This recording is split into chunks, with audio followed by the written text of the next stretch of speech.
Hello students, आप सभी का आज की क्लास में बहुत बहुत स्वागत है। आज की क्लास का जो विषय है वो है कबीरदास जी का परिचय। देखिए, अगर आप स्कूल में हैं या फिर आप कॉलेज में हैं या फिर आप किसी कॉम्पिटिटिव एग्ज़ाम की तैयारी कर रहे हैं तो आपने हर जगह कहीं ना कहीं कबीरदास जी का नाम तो सुना ही होगा। तो आइए आज हम सबसे आसान शब्दों में, सबसे सरल भाषा में कबीरदास जी का परिचय पढ़ेंगे और ये परिचय पढ़ने के बाद जो है आपको कबीरदास जी के बारे में पूरी जानकारी मिल जाएगी। तो ज़्यादा देरी न कर चलिए आज की क्लास को हम शुरू करते हैं। तो शुरू करते हैं कबीरदास जी के जन्म और उनके प्रारंभिक जीवन से। कबीरदास जी का जन्म सन 1398 ईस्वी के आसपास वाराणसी काशी में हुआ ऐसा माना जाता है। यानी इनके जन्म का कोई फैक्ट, कोई डाटा मौजूद नहीं है, लेकिन बहुत सारे विद्वानों ने उनकी रचनाओं के आधार पर उनका जन्म सन 1398 ईस्वी में माना और वाराणसी काशी में हुआ ऐसा माना। ठीक है, इनके जन्म के बारे में कई मत है।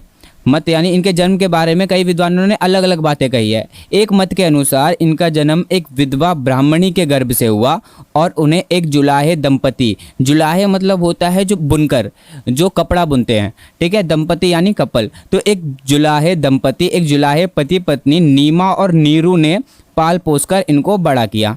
ठीक है, पेशे से कबीरदास जी जुलाहे थे यानी बुनकर थे और जीवन भर साधारण जीवन ही उन्होंने व्यतीत किया। शिक्षा और ज्ञान। कबीरदास जी की शिक्षा और ज्ञान की अगर हम बात करें तो कबीरदास जी निरक्षर थे, यानी कि वह पढ़े लिखे नहीं थे। उन्होंने कोई औपचारिक शिक्षा प्राप्त नहीं की थी, यानी जैसे स्कूल कॉलेज होते हैं ना, तो उन्होंने ऐसी कोई भी औपचारिक शिक्षा उन्होंने प्राप्त नहीं की थी। वह पढ़े लिखे नहीं थे, लेकिन जीवन के अनुभव यानी जो हम लाइफ में हम एक्सपीरियंस करते हैं, ठीक है, संत महापुरुषों की संगति, यानी वो जिनके साथ उठते बैठते थे, जिनके साथ रहते थे, वह संत महापुरुष थे, बहुत ज़्यादा ज्ञानी थे और साधना ने उन्हें महान दार्शनिक और कवि बना दिया। यानी कि जीवन के अनुभव, लाइफ एक्सपीरियंस, संत महापुरुषों की संगति, उनके जो दोस्त, उनके जो संगत थे वह संत महापुरुष थे और साधना यानी कि ध्यान ने उन्हें महान दार्शनिक और कवि बना दिया। ठीक है, कबीरदास जी को संत रामानंद का शिष्य माना जाता है। आइए अब हम कबीरदास जी के व्यक्तित्व के बारे में जानेंगे कि उनका व्यक्तित्व कैसा था। कबीरदास निर्भीक और स्पष्टवादी थे। यानी कबीरदास निर्भीक, निर्भीक का मतलब होता है निडर, जो कभी किसी से नहीं डरता। तो कबीरदास जी निर्भीक और स्पष्टवादी, स्पष्टवादी होता है जो सीधी बात करे। तो कबीरदास जी निर्भीक और स्पष्टवादी थे, यानी वे किसी से भी नहीं डरते थे और अपनी रचनाओं में, अपनी कविताओं में जो भी बात करते थे वह स्पष्टता के साथ सीधी बात क्या करते थे। उन्होंने समाज में फैली कुरीतियों, अंधविश्वासों और पाखंडों पर खुलकर प्रहार किया। यानी उस समय जो समाज में फैली कुरीतियाँ थी, जो अंधविश्वास थे, जो धार्मिक पाखंड थे, उनका उन्होंने खुलकर उन पर प्रहार किया, उनका उन्होंने खुलकर विरोध किया। वह ना तो केवल हिंदू परंपराओं में बंधे और ना ही इस्लामी रीति रिवाजों में। वह ना तो धर्म से हिंदू थे, ना ही उन्होंने इस्लाम धर्म अपनाया। उनका कहना था कि सच्चा धर्म मानवता है, यानी उन्होंने मानवता को ही सच्चा धर्म माना। साहित्य और रचनाएं। कबीरदास ने अपने विचार साखी, सबद और रमेनी के रूप में प्रकट किए। ये साखी, सबद और रमेनी कविता लेखन की अलग अलग पद्धतियां हैं। उनकी वाणी को बाद में बीजक नामक ग्रंथ में संग्रहित किया गया। जैसा कि हमने पढ़ा, कबीरदास निरक्षर थे, यानी कि वह पढ़े लिखे नहीं थे, तो वह अपने विचारों को केवल बोला करते थे और उनके शिष्य उन्हें ग्रंथों में लिखा करते थे। तो वैसे ही उनकी वाणी को बाद में एक बीजक नामक ग्रंथ में उनके शिष्यों के द्वारा संग्रहित किया गया। उनकी भाषा साधुकरी थी। ये साधुकरी भाषा क्या होती है? जिसमें अवधी, ब्रज, खड़ी बोली और भोजपुरी का मिश्रण होता है, यानी ये सारी भाषाएं मिलकर एक भाषा बनाती है जिसे साधुकरी बोलते हैं, और जो कि कबीरदास भी बोला करते थे। वह निर्गुण भक्ति धारा के प्रमुख कवि थे। ये निर्गुण भक्ति धारा होती है जहाँ पे ईश्वर को निराकार माना जाता है, यानी ईश्वर को किसी प्रतिमा, किसी मूर्ति में नहीं पूजा जाता, ईश्वर को हर किसी में देखा जाता है। यानी समाज में ईश्वर, हर एक एक चीज़ के अंदर ईश्वर है, ऐसा वह मानते थे। तो इसलिए वह निर्गुण भक्ति धारा के प्रमुख कवि थे। कबीरदास जी की रचनाएं सरल, स्पष्ट और आम जनजीवन से जुड़ी हुई थी। इनकी साहित्यिक विशेषताओं में सादगी, मानवतावाद, सामाजिक सुधारक, भक्ति, प्रेम और नैतिकता के तत्व हमें देखने को मिलते हैं। सादगी यानी उनकी भाषा और विचार बेहद सरल और सीधे हुआ करते थे।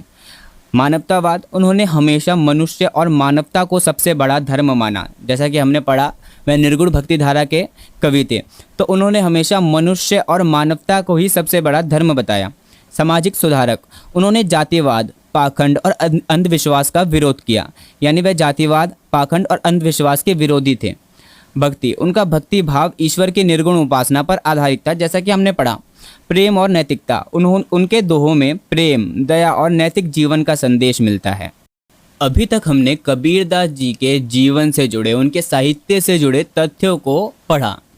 तो आइए एक नज़र उनके प्रमुख दोहों पर भी डालते हैं। यहाँ कबीरदास जी के कुछ प्रमुख दोहे उनके अर्थों के साथ मौजूद है। आइए पढ़ते हैं। बड़ा हुआ तो क्या हुआ, जैसे पेड़ खजूर, पंछी को छाया नहीं, फल लागे अति दूर। यानी कि केवल बड़ा होने से कोई महान नहीं हो जाता।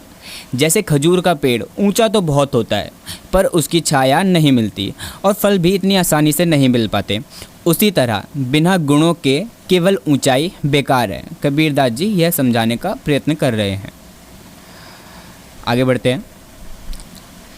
दुख में सुमिरन सब करे, सुख में करे न कोय। जो सुख में सुमिरन करे तो दुख काहे को होए।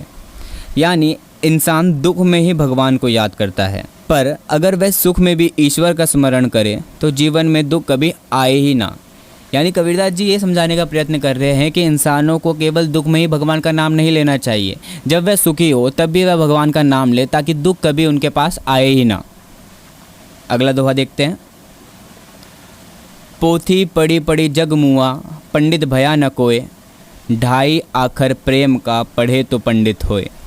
यानी केवल ग्रंथ पढ़ने से, केवल किताबें पढ़ने से कोई विद्वान नहीं बनता।